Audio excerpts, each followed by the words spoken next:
समझ नहीं आ रहा अपने सैलरी इंक्रीमेंट का क्या करूं। बेटा इतना क्या सोच रहा है? अपने म्यूचुअल फंड्स के एसआईपी का टॉप अप करा ले। This is the right time. क्या? समझ में नहीं आया। बेटा इतना क्या सोच रहा है? अपने म्यूचुअल फंड्स का एसआईपी टॉपअप करा ले। This is the right time. अब समझा।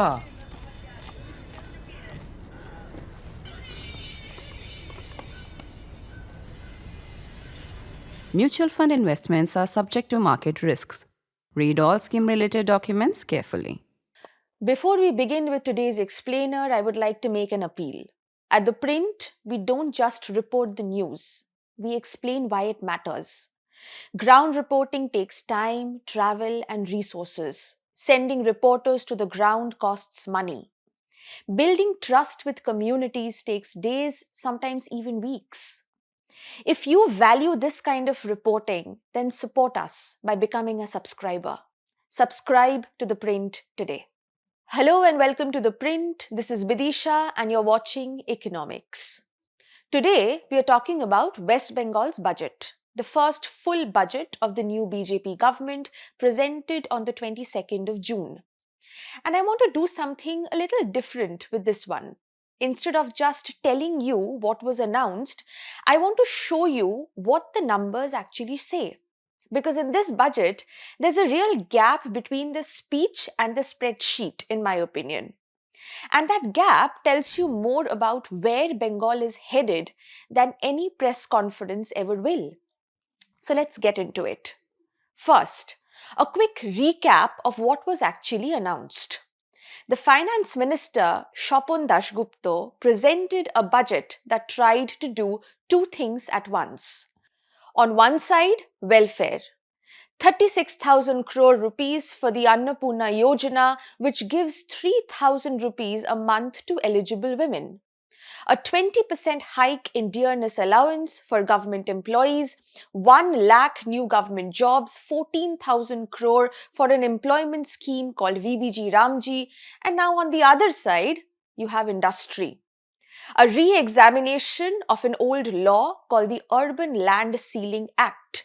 This is a decade-old law that caps how much urban land any one person or company can hold, which over the years has ended up, locking away large parcels of land that could otherwise be used for housing or industry.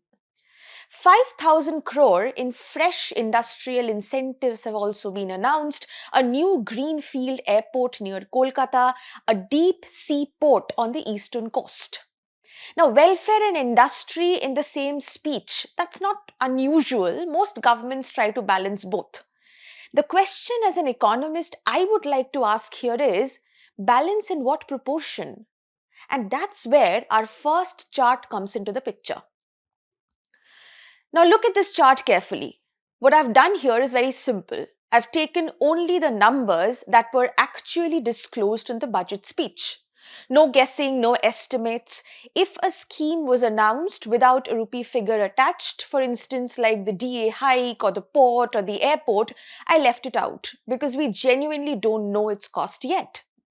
What's left is this: the welfare bar, Annapurna Yojana, the employment scheme, the free bus scheme adds up to 50,550 crore rupees. The industrial bar, just the 5,000 crore in incentives, is a tenth of that, 10:1. And here's the number that really puts it in perspective. Annapurna Yojana alone, just that one scheme, is more than 7 times the size of the entire industrial incentive package.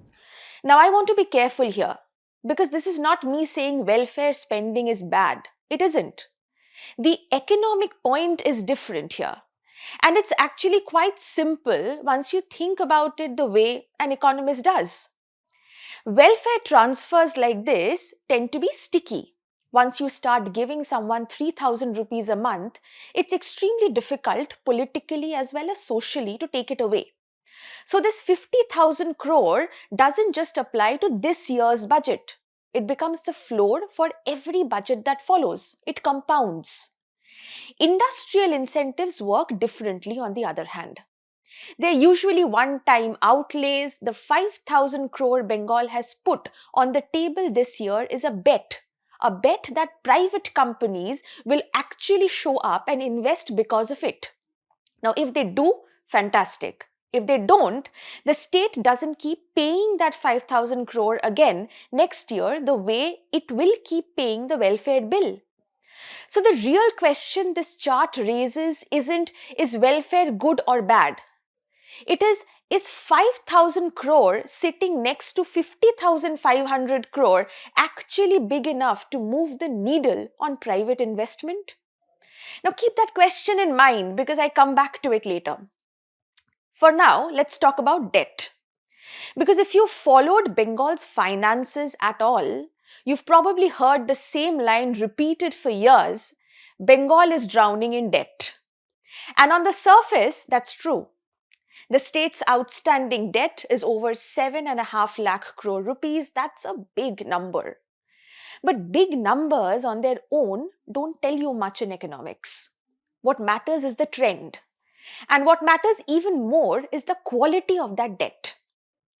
So I went back 15 years to 2011-12 and pulled the actual data. And this is what it shows. Let me walk you through what you're looking at on your screen right now. The maroon line at the top is debt as a percentage of the state's GSDP, that's gross state domestic product, essentially the size of the state's economy in a given year. The navy line below it is interest payments as a percentage of state's revenue. In other words, how much of every rupee the government earns gets eaten up just paying interest on old loans before it can spend a single rupee on anything new. And the light blue bars are capital expenditure as a percentage of GSDP. Now that's the portion of spending that goes into actual infrastructure, for instance, roads, ports, power, things that build future economic capacity. Here's finding number 1. Look at the maroon line. In 2011-12, debt was 40.4% of GSDP. Today, in this budget, it's at 38%. That's basically the same place it started. In between, it spiked to 43.6% during the pandemic, which makes sense. Every government borrowed heavily in 2020. But the headline story is Bengal's debt burden as a share of its economy has not meaningfully shrunk in 15 years. Now here's finding number 2, and this is the one most people miss. Look at the navy line, interest payments as a share of revenue. In 2011-12, that number was 27%. Today, it's down to about 18%. Now, this is a genuinely large improvement. It means Bengal is spending a smaller share of every rupee it earns just servicing old debt, which means more room, in theory, for everything else. And then comes finding number 3. Look at those light blue bars. Capital expenditure has more than doubled from under 2% of GSDP in 2011-12 to over 4% today. So put these 3 together and here rises the economic story. The size of Bengal's debt hasn't changed much, but the quality of that debt has improved. It's getting cheaper to service and a larger share of state spending is going into productive infrastructure rather than just paying down interest. In economics, we make a clear distinction between unproductive debt, money borrowed to fund consumption, and productive debt, money borrowed to build something that generates future income. Now, by that distinction, Bengal looks like it's been quietly moving in the right direction, even if the top line debt number makes headlines look scary. Now, the third piece of this story, and this one connects to something I wrote about a few months ago looking at India's coastline as a whole. Bengal announced a new deep sea port in this budget at a place called Dadan on the eastern coast. And on its own, that sounds like good news. More port capacity, more trade, more growth. But here's something I found when I looked at India's eastern and western coasts side by side. Eastern ports, places like Haldia, Paradeep, Vishakhapatnam, already handle a volume of cargo that's roughly comparable to the western coast, Gujarat, Maharashtra. But they capture a much smaller share of the economic value from that trade. Now, the question is why?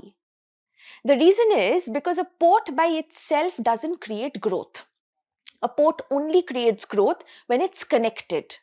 Connected to industrial zones, to good roads, to simplified trade rules, to manufacturing clusters that actually use what comes through it.